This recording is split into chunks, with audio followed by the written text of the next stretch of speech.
ব্যবস্থা। ভক্তবৃন্দ আপনাদের জন্য প্রসাদের ব্যবস্থা আছে, আপনারা মুক্তি যাবেন না। বাবু প্রথমবারের বাড়িতে আপনাদের প্রসাদের ব্যবস্থা করা হয়েছে।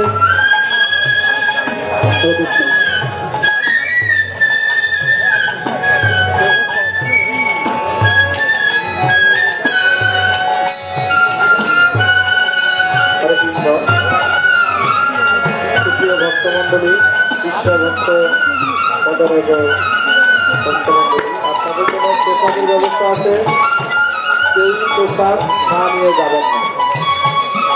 যথেষ্ট পরিমাণ প্রসাদ আছে, সবাই প্রসাদ নিয়ে যাবেন।